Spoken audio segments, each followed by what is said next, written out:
자, 자동차가 그냥 자동차가 아니라 로봇이 되는 시대. 바로 피지컬 AI의 원년이 시작됐다고들 하는데요. 오늘 이 거대한 기술혁명이 어떻게 자동차 산업의 판을 바꾸고 있는지 한번 제대로 파헤쳐 보겠습니다. 이런 상상 한번 해보실까요?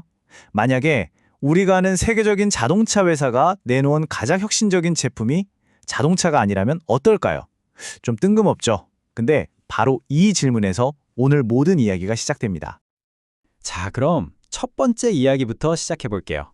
새로운 자동차 산업 패러다임의 전환입니다. 요즘 전기차 시장 예전 같지 않죠. 성장세가 좀 둔화되고 여기저기서 무역 분쟁도 계속 터지고 있고요. 그러니까 이 거대한 벽에 부딪힌 자동차 회사들이 지금 필사적으로 다음 먹거리, 다음 돌파구를 찾고 있는 거예요. 그리고 그 해답으로 떠오르는 것들이 바로 인공지능, 로봇택시, 그리고 휴머노이드 로봇입니다. 사실 자동차의 진화 과정을 쭉 보면 흐름이 아주 명확해요. 과거 내연기관에서 현재 전기차 혁명으로 넘어왔잖아요. 그리고 이제 그 다음 단계, 바로 피지컬 AI와 로보틱스의 시대로 향하고 있는 겁니다. 그러니까 우리가 서 있는 바로 지금 이 순간이 어쩌면 가장 드라마틱한 변화의 한가운데라고 할 수 있겠죠? 그럼 두 번째로 계속 얘기가 나오는 이 피지컬 AI가 대체 뭔지 한번 짚고 넘어가야겠죠? 말 그대로 신체를 움직이는 두뇌에 대한 이야기입니다. 우리가 요즘 자주 쓰는 챗 GPT 같은 생성형 AI 있잖아요. 이걸 디지털 세상의 창작자라고 비유해 볼게요. 글도 써주고 그림도 그려주니까요. 그렇다면 피지컬 AI는 뭐냐? 바로 현실 세계의 행동대장 같은 겁니다. 그냥 머릿속으로 생각만 하는 게 아니라 직접 센서로 주변을 보고 또 모터나 팔다리를 움직여서 물리적인 일을 진짜로 해내는 거죠. 완전히 다른 개념이에요. 근데 여기서 궁금한 게 생기죠. 왜 하필 자동차 회사들이 이걸 주도하는 걸까요? 정답은 의외로 간단합니다. 수십 년 동안 쌓아온 대규모 정밀 제조 기술, 바로 그 노하우 때문이에요. 생각해보세요. 수만 개의 부품을 오차없이 조립해서 자동차를 만들어내는 공장이야말로 피지컬 AI를 현실로 만들기에 가장 완벽한 테스트베드, 이미 완성된 기반을 갖추고 있는 셈이죠. 자, 세 번째 이야기입니다. 바로 우리나라 기업 현대자동차의 정말 거대한 베팅에 대한 내용인데요. 말 그대로 수십억 달러짜리 방향 전환이라고 할 수 있습니다. 현대차의 신기술 포트폴리오를 보면요. 진짜 입이 떡 벌어집니다. 이게 단순히 이것저것 해보는 수준이 아니에요. 자율주행은 모셔널, 하늘을 나는 차 UAM은 슈퍼널, 그리고 로보틱스는 그 유명한 보스턴 다이내믹스. 여기에 소프트웨어 중심 자동차 SDV를 위한 포티투닷까지. 이 그림을 보면 딱 감이 오죠.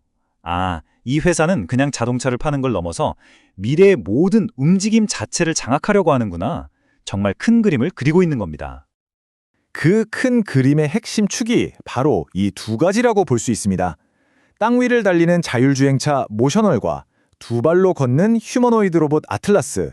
이건 그냥 땅 위의 자동차라는 틀을 완전히 깨부수고 말 그대로 움직이는 모든 것을 우리 기술로 컨트롤하겠다는 야심찬 선언이나 마찬가지입니다. 그리고 마침내 결정적인 한 방이 터져나옵니다. 바로 CES 2026에서였죠. 현대차가 휴머노이드 로봇 아틀라스를 대량 생산하겠다고 공식 발표한 겁니다. 와, 이건 정말 게임 체인저죠. 이제 아틀라스는 더 이상 유튜브에서나 보던 신기한 연구실 로봇이 아니라 실제 공장에서 일하게 될 상업적인 제품, 즉 현실이 된 겁니다. 자, 그럼 네 번째, 아틀라스가 현실이 된다는 게 어떤 의미인지 좀 더 깊게 들어가 볼게요. 바로 아틀라스 생태계에 대한 이야기입니다. 로봇 하나를 제대로 굴리려면 뭐가 필요한지 한번 보시죠. 여기서 정말 중요한 포인트가 나옵니다. 관점을 완전히 바꿔야 돼요. 한 분석가가 이런 말을 했어요. 진짜 핵심은 로봇이 아닙니다. 로봇이 일하는 환경입니다. 이게 무슨 말이냐면 아무리 대단한 로봇이라도 주변 인프라가 받쳐주지 않으면 그냥 고철덩어리라는 거죠. 로봇의 성공은 로봇 혼자 만드는 게 아니라는 뜻입니다. 그럼 그 환경이라는 게 대체 뭘까요? 자, 3단계로 나눠볼 수 있어요. 첫째, 로봇이 편하게 다닐 수 있는 길, 즉 인프라를 설계해야 하고요. 둘째, 로봇이 뭘, 언제, 어떻게 할지 작업 흐름을 아주 디테일하게 정해야 합니다. 그리고 마지막 셋째, 이 수많은 로봇 군단을 한꺼번에 관리하고 통제할 거대한 소프트웨어, 관제 시스템을 구축해야 하죠. 이런 거대한 판을 짜는 역할을 바로 현대모백스 같은 스마트 물류, 자동화 전문 기업들이 맡게 되는 겁니다. 바로 이 지점에서 어마어마한 신산업 새로운 공급망이 생겨나는 겁니다. 한번 보세요. 로봇의 근육 역할을 하는 액추에이터, 이게 재료비의 60%나 차지한대요. 로보티즈나 현대모비스 같은 회사들이 여기에 해당되고요. 또 부드러운 움직임을 위한 관절, 즉 감속기도 필요하겠죠. 그리고 이 모든 걸 지휘하는 두뇌와 신경, 즉 자동화 소프트웨어와 데이터 전송 기술까지. 아틀라스라는 로봇 하나를 위해서 이 모든 걸 만드는 완전히 새로운 산업 생태계가 지금 이 순간에도 만들어지고 있는 겁니다. 자, 시장의 반응은 어땠을까요? 그야말로 폭발적이었습니다. 이 발표 이후에 주가가 작년 말 대비해서 무려 85.2%나 급등했어요. 이거 정말 엄청난 숫자거든요. 이게 뭘 의미하겠어요? 시장, 그러니까 투자자들이 더 이상 현대차를 그냥 자동차 만드는 회사로 보지 않는다는 겁니다. 이제는 로보틱스 기업이다. 이렇게 기업의 가치를 완전히 재평가하고 있다는 가장 확실한 신호죠. 자, 이제 마지막 5번째 이야기입니다. 제조업의 미래, 그러니까 이 로봇들이 실제로 언제, 어떻게 현장에 투입되는지 살펴보겠습니다. 이게 그냥 뜬구름 잡는 얘기가 아니라는 게 로드맵을 보면 확실해져요. 계획이 정말 놀라울 정도로 구체적입니다. 당장 2028년 미국 조지아에 있는 현대차 메타플랜트에서 부품 분류 같은 비교적 간단한 작업부터 시작하고요. 그리고 2030년에는 더 복잡한 부품 조립 작업까지 투입을 확대할 계획입니다.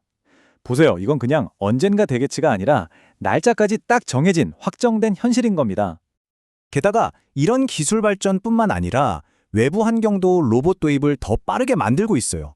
예를 들어서 새로운 노동 관련법들이 생기면서 기업들 입장에선 인건비 부담이 계속 커지고 있거든요.